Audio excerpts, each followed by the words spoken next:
aqui o vídeo das análises dessa terça-feira, dia 25, último dia de data FIFA, graças a Deus, tá? O cara que gosta de futebol, que diz que gosta de data FIFA, irmão, esse cara é um maluco. E se ele for apostador, ele é muito doido. Ele tem que ir pro hospício, ele tem que ficar longe de todo mundo, porque não é normal, não é normal. Data FIFA piora muitas coisas para o apostador. Só que nessa data FIFA está sendo diferente para mim em comparação a todas as outras. Por quê? Porque eu peguei um macete depois de anos, né? Mas, cara, eu encontrei mercados que facilitam muito, né? Nessa data FIFA, principalmente pelo momento da data FIFA. Não é porque as outras eram ruins, mas que nas outras a gente tinha jogos ruins e nessa nós tivemos jogos bons, né? Como os jogos das eliminatórias, que eu vou comentar aqui também, os jogos dessa terça-feira das eliminatórias, e teremos inclusive um Brasil e Argentina, e tem duas apostas para esse jogo. Os jogos das eliminatórias foram jogos bons, tivemos boas partidas e já estamos na reta final das eliminatórias, né? Tanto da África como da Ásia, da Europa, que está começando agora a Europa, mas aqui da América do Sul. E também porque nós tivemos a Nations League, tá? E a Nations League, cara, foi muito top mesmo, esse mata-mata, essas quartas de finais. Seleções incríveis, porra, Espanha e Holanda, os dois jogos foram absurdos e decididos nos pênaltis. Tivemos uma França e Croácia, né, repetindo ali a final da Copa do Mundo 2018 e também decidida nos pênaltis. Dessa vez a Croácia bateu mal, né? E tivemos Portugal e Dinamarca também com muita emoção, com gol no final da Dinamarca. Tivemos a Alemanha e Itália com muitos gols, né, os dois jogos. No confronto ao todo foram 11 gols, velho. 11 gols em dois jogos no confronto da Alemanha e Itália. Então, assim, foi muito boa, né? E eu explorei muito o mercado de cantos, que inclusive tem um vídeo aqui no meu YouTube, um método infalível para escanteios, que eu postei recente, semana passada, que vai te ajudar muito a utilizar esse mercado de cantos, não somente na data FIFA, mas em todos os campeonatos, principalmente os campeonatos que você mais conhece. Assista esse vídeo, tá? E se você quiser pegar todas as minhas bets prontas, de pré-jogo, no ao vivo, tudo que eu faço, entra agora no Clube dos 5%, o link está na descrição. E pra gente começar, já curte o vídeo, já se inscreva no canal e vamos embora. Vamos falar dos jogos de hoje, dessa terça-feira, tá?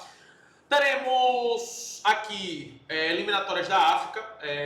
Tem dois jogos da África que eu quero começar comentando eles com vocês. E já é uma aposta que eu vou compartilhar. Se você não tá com o seu cafezinho, pega, viu?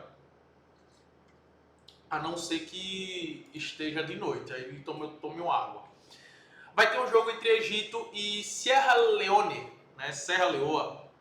Cara, o Egito é bem favorito, vai jogar em casa. O Egito, na sua partida, né, que teve, venceu por 2-0 fora de casa, até contra uma seleção melhorzinha, tá?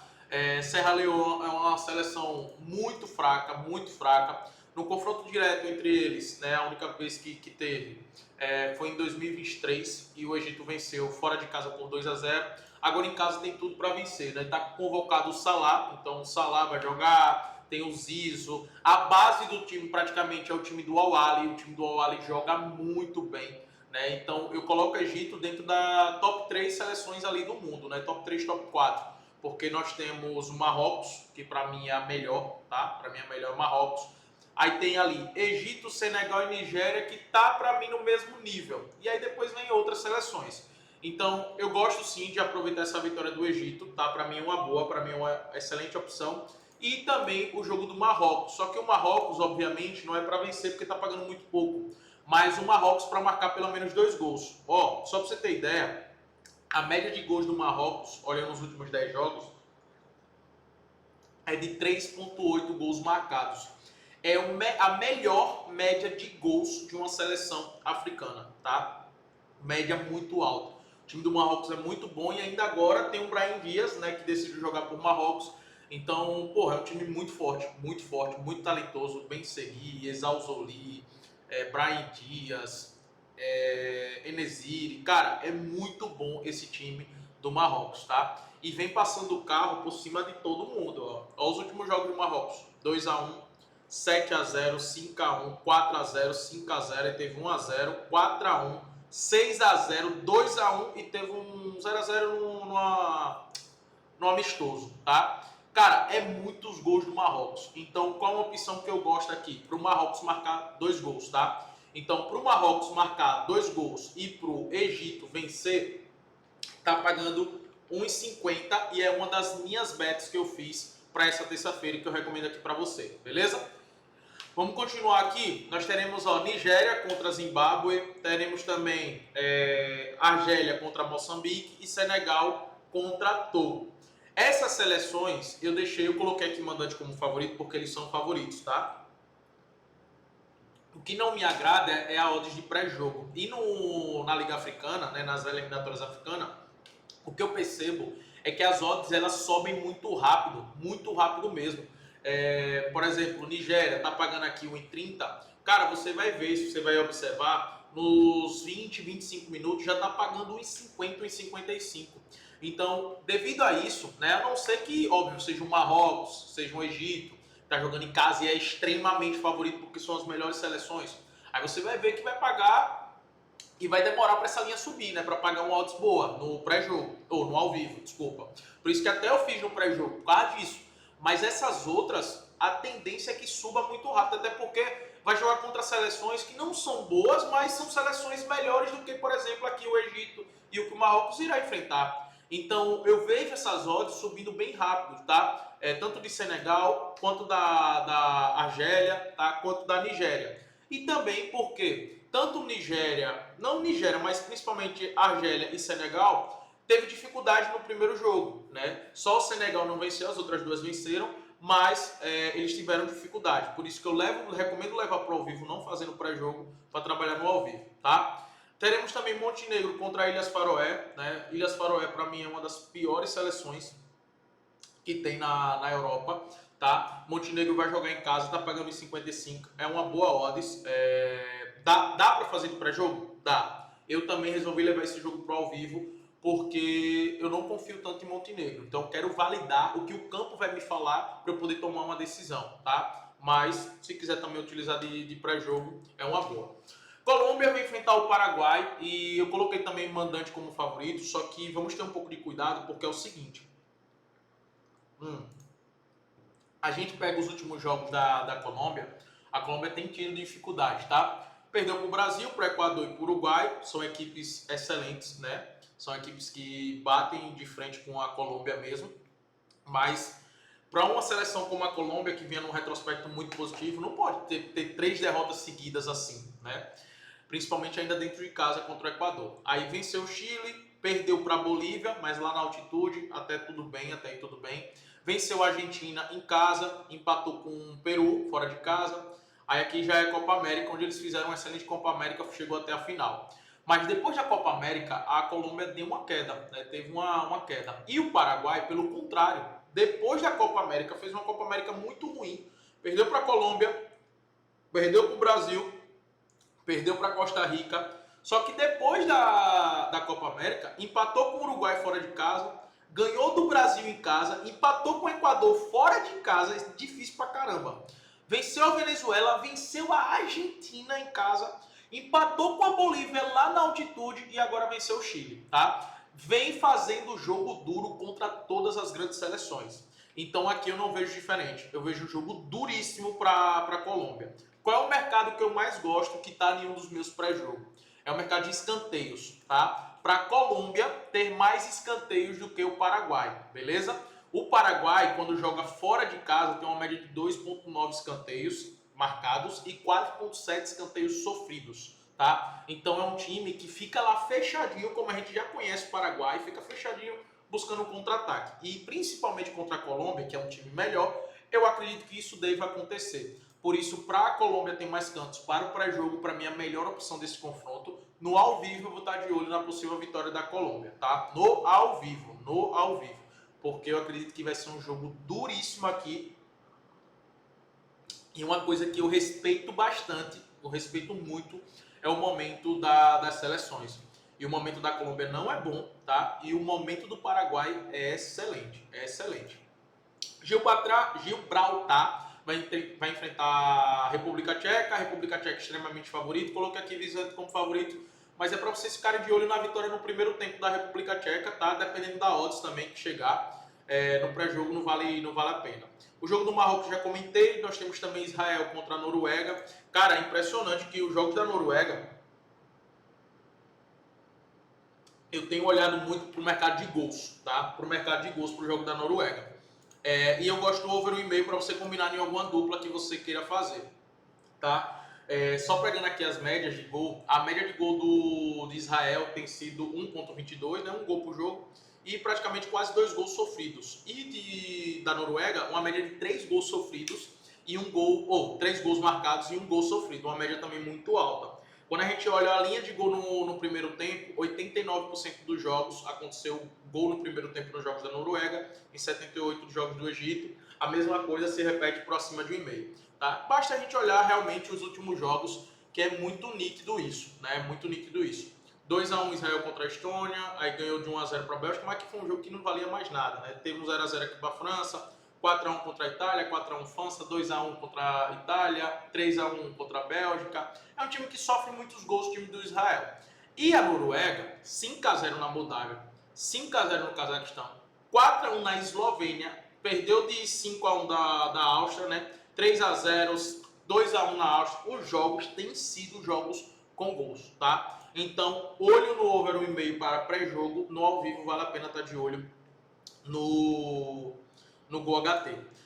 E Bolívia contra o Uruguai, hein, velho? A Bolívia tem aplicado uma estratégia, e eles estão certos em aplicar essa estratégia, que é levar os seus jogos para altitude, né, para o estádio do Bolívar, e convocar jogadores que jogam lá, porque não sofre com altitude, né? A gente vê nitidamente os times daqui do Brasil, quando vai jogar contra o Bolívar, o Flamengo, por exemplo, na temporada passada, inclusive estou com a minha camisa aqui do Mengão, ó. Cara, o Flamengo sofreu demais, velho. O Flamengo sofreu demais contra o Bolívar, porque é muito difícil jogar lá na altitude, né? O Flamengo não conseguiu vencer. É difícil demais segurar. E não é diferente para essas outras equipes. Principalmente o time do Uruguai, que a maioria dos jogadores são jogadores da Europa, velho. Então os caras vêm para cá jogar na altitude, sofrem pra caramba, né? O Paraguai conseguiu até empatar, mas a Colômbia, por exemplo, perdeu o jogo. Então é sempre difícil enfrentar a Bolívia lá, né, na Bolívia. Então acredito que o Uruguai deva sofrer. O mercado que eu estarei de olho é o mercado de escanteios, tá? O mercado de escanteios eu estarei de olho, porque é um mercado que me agrada muito. O time da Bolívia finaliza muito de fora da área, então a tendência é que eles marquem pelo menos os 3 cantos, né? É a média deles dentro de casa, marcando todo jogo 3 cantos. É algo que dá para explorar, e no ao vivo você fique de olho nesse possível Bolívia aí para marcar um golzinho, tá? O empate anula a Bolívia, mas isso levando para o ao vivo, porque é o seguinte, a tendência é que o Uruguai, que é melhor, comece muito bem a partida, e nesse início pode marcar, e no decorrer da partida o Uruguai comece a cair de nível. É nesse momento que o Uruguai deve cair de nível que você deve aproveitar. Mas cuidado com o início de jogo, porque no início de jogo o time não vai sofrer do Uruguai, né? Obviamente. Tá? No ao vivo estarei de olho no jogo do Japão contra a Arábia Saudita. Japão é favorito, joga em casa, mas já está classificado, já se classificou. Então, eu não sei qual vai ser a postura do Japão. É um jogo que é cedo, 7h30 da manhã. Eu deixo minha filha na escola às 7 horas. E venho aqui para o QG, então vou estar acompanhando no ao vivo. Tem a País de Gales contra a Macedônia do Norte, também é outro jogo que eu vou acompanhar no ao vivo. E Cazaquistão contra o Liechtenstein, tá? E trazendo aqui agora para o jogo da Argentina e Brasil, mas antes vou falar de Chile e Equador. Teremos Chile e Equador, cara. O Chile que está vivendo um momento assim horroroso, horroroso mesmo, é o último colocado. Praticamente ainda tem chance, né? Porque o sétimo agora, 6 classificam diretos. Esses 6 está definido, né? Praticamente a Colômbia, Paraguai, Uruguai, Brasil, Equador e Argentina. Bolívia vai brigar aqui com Venezuela, Peru e Chile por essa vaga, né? Por essa sétima vaga que é a repescagem. Só que o momento do Chile é muito ruim, né, velho? 13 jogos, 2 vitórias apenas, 3 empates e 8 derrotas com 21 gols sofridos, tá? Só não sofreu mais gols do que a Bolívia, que é uma seleção muito fraca. Essa geração do Chile tem tido muita dificuldade, o Equador tem levado a melhor, né? Nos últimos jogos o Equador venceu por 2-0 aqui em 2021, lá no Chile. Em casa, agora, em 2023, venceu o Chile. Cara, o Equador tem levado a melhor, é um time muito forte, tá? Esse time do Equador. E eu não descarto aqui o Equador arrancar um empate lá no Chile. Né? Tá pagando odds 3, tá pagando muito bem. Sei que é um jogo tudo ou nada pro Chile, mas o Equador empate é algo que vale a pena estar de olho aqui nesse confronto. O Equador muito favorito. E o jogo da Argentina ao Brasil, velho, jogo muito duro, né? Muito duro. Brasil sem Neymar, Argentina sem Messi. Na minha visão, né, pela condição física, a Argentina perde mais do que o Brasil sem Neymar. Nesse momento, tá? Não me julguem, eu tô falando nesse momento. Porque o Neymar fisicamente não tá bem, não tá legal, né? E assim, o Brasil, nitidamente, coletivamente, não tá jogando bem. Não tá jogando bem. E para esse jogo tem uma série de desfalques. A provável escalação que eu vi do Brasil é com o Joelton e André no meio campo, junto com o Rafinha, lá na frente com Vinícius Júnior, Rodrigo e Savinho. Para mim é uma seleção que no meio campo a gente perde muito, tá? É óbvio que agora vai ter a vinda a estreia do Wesley como titular provavelmente, né? Devido às informações que eu tive, mas que eu busquei. Mas mesmo assim, o nosso meio campo para mim é um meio campo muito fraco, tá? Um meio campo que não controla o jogo. Eu até postei recentemente no meu Instagram, quando você para observar as últimas seleções que foram campeãs, os times também no mundo, né, os melhores times do mundo, Real Madrid, Barcelona, o City em outras temporadas, o próprio Bayern de Munique, todos esses times têm um meio campo muito forte.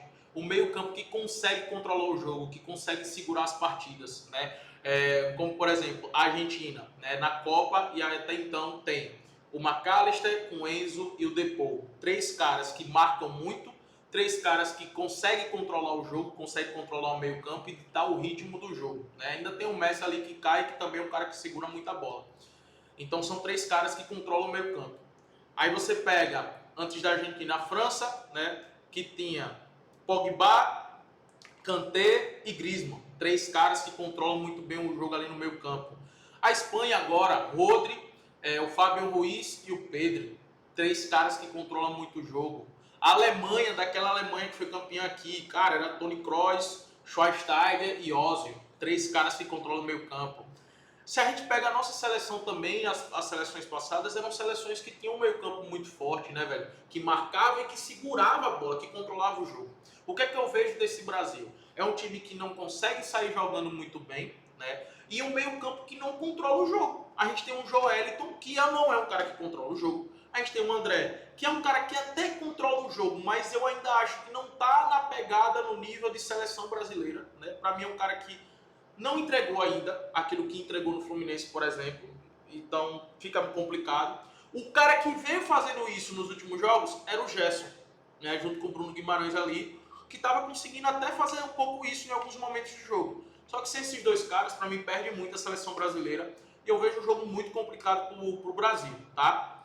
Óbvio que é um clássico, jogo duro. Por isso que eu gosto de utilizar mercados alternativos, como, por exemplo, escanteios, tá? Para o Brasil marcar pelo menos 3 escanteios, mais de 2 escanteios, ou seja, para o Brasil marcar 3 cantos e para a Argentina marcar 2, eu vejo com bons olhos. O Brasil tem uma média de escanteio muito alta pela formação, jogando com Rafinha, Rodrigo, Savinho, Vinícius Júnior. São jogadores muito rápidos pelas pontas, então isso gera muitos escanteios. Então, eu gosto dessa opção, tá? Eu gosto dessa opção para o Brasil marcar 3 cantos e para a Argentina marcar 2. Tá pagando 1,50, essa opção para mim é muito boa, tá? E, obviamente, o mercado de cartões, não tem como fugir, né? Argentina e Brasil, o mercado de cartões é sempre bom, então para ambos os times sofrerem 2 cartões, também tá pagando muito bem, dá para você utilizar em uma dupla que você queira, beleza? Eu gosto desses dois mercados para pré-jogo.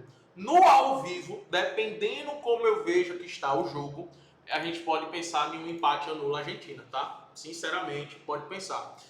Pô, Marcão, tá apostando contra o Brasil? Cara, eu também não gosto não, tá? Não gosto não, mas assim, eu sou apostador profissional, eu tenho que ser profissional aqui, não posso ser torcedor, e eu tenho que passar as melhores opções para vocês, tá? Eu não fiz essa aposta de pré-jogo, vou levar para o ao vivo para analisar dentro de campo como é que vai estar a partida, mas sendo bem sério com vocês, a tendência, Brasil com o meio campo que tá, para mim a tendência é o Brasil sofrer. A Argentina deve controlar o jogo, a Argentina tem, mesmo sem o Messi, mesmo sem o Lautaro, é muito boa lá na frente. A Argentina no Uruguai dominou o Uruguai, tá? Dominou o Uruguai e venceu o jogo. Sem o Messi até tem jogadores que recompõem bem, então a Argentina para mim se defendeu melhor sem o Messi. Obviamente que perde muita qualidade lá na frente, mas se defendeu melhor. E, cara, o Brasil vai sofrer nesse jogo. Pode vencer? Pode, mas vai sofrer, tá? Esse empate anula eu deixo para vocês no ao vivo, dependendo do que esteja acontecendo em campo. Mas o mercado de escanteios e cartões, para mim, é a melhor opção, tá? Muito triste ver a seleção brasileira do jeito que tá. E, galera, lembra de curtir o vídeo, se inscrever no canal e vamos para cima.